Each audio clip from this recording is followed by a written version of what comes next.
America called it a weed. Japan once flew small planes over the eastern United States to find it.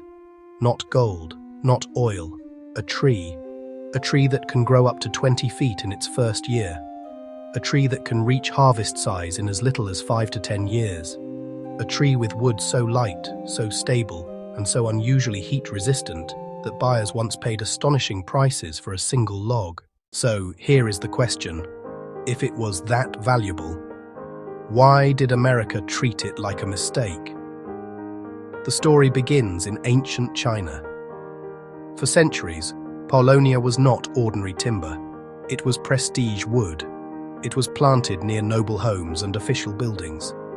In some traditions, families planted Paulownia when a daughter was born, then later used the matured wood to craft part of her dowry chest. In Japan, the tree became even more symbolic. Its flower crest, known as the kiri, became associated with imperial authority, state office, and status. Even today, the Paulownia emblem still appears in official Japanese symbolism. This was never just a fast-growing tree.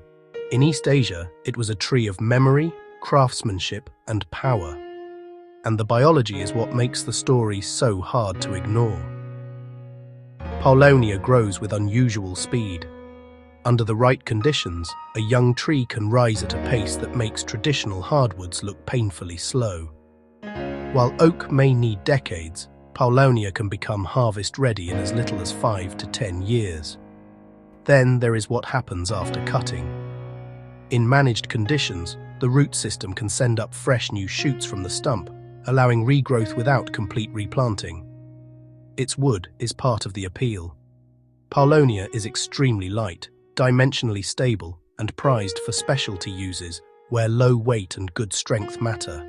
Some studies have also reported unusually high ignition resistance compared with common hardwoods, which helped build its reputation as an extraordinary material. That combination is rare. Fast growth, premium wood, and the ability to come back after harvest. Then came the moment that changed everything. In the 1970s, Japanese timber buyers began searching the eastern United States for wild Paulownia. They were not sightseeing. They were hunting for mature trees growing in neglected places. Roadsides, railroad embankments, abandoned land, forgotten margins. Why? Because some buyers believed those American-grown trees had developed tighter grain than plantation-grown Paulownia elsewhere. And tighter grain meant higher value for traditional high-end uses, including instruments and specialty woodwork. To many Americans, it still looked like junk growth in empty land.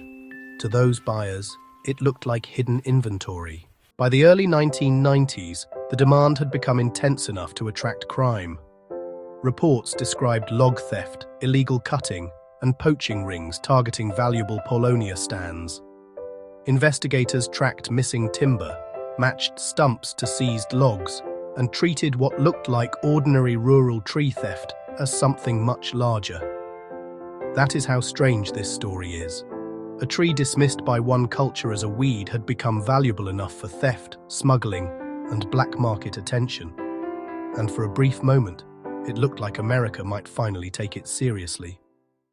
Universities, growers, and landowners began exploring Paulownia as a serious crop. The pitch was powerful. A premium timber species, harvestable within a human lifetime, capable of growing on marginal land, and potentially useful for specialty lumber, reforestation, and carbon capture. For growers, it seemed to solve the biggest problem in timber: time. But that window did not stay open for long. By the end of the 1990s, Paulownia's reputation had shifted. Invasive species policy expanded, and Paulownia tomentosa became a major target in parts of the United States.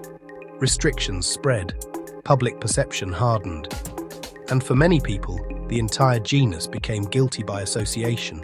That distinction matters, because supporters of Paulownia cultivation argue that Paulownia elongata and Paulownia fortunei, used in managed plantations, should not be casually treated as identical to every wild roadside specimen. They argue that species-level differences were flattened into one simple label: invasive. Whether that label was careful policy or costly overreach depends on who you ask. But commercially, the effect was immediate. The science is more nuanced than the myth. Some research has shown that Paulownia struggles to dominate intact forests. It tends to prefer disturbed ground, full sunlight, and specific establishment conditions. Without those conditions, survival can be far lower than people assume. There is also a deeper layer to the debate.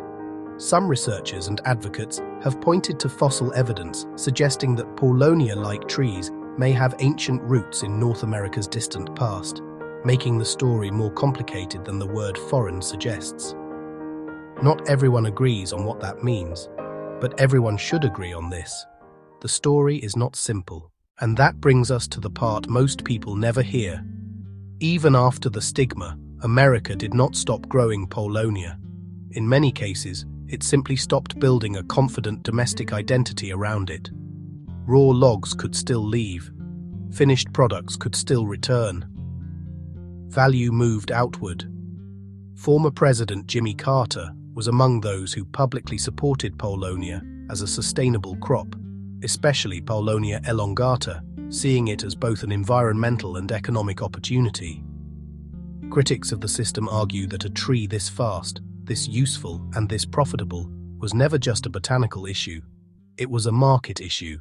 Because a timber species that matures in years instead of decades does not just challenge assumptions, it challenges industries built around waiting. So the next time you pass a strange, fast-growing tree on a roadside in the eastern United States, look closer. It might be one of the most misunderstood timber trees in America, a tree honored in imperial history, studied for its speed and material properties, hunted by foreign buyers, dismissed at home. Maybe Paulownia truly was a management problem in some places. Maybe parts of the backlash were justified. But maybe the bigger mistake was turning a complex tree into a simple story. And once that happened, America stopped asking the most important question. Was it really a weed, or was it competition? Enjoyed this? Please subscribe for more hidden stories. Stay with us for the next Vault.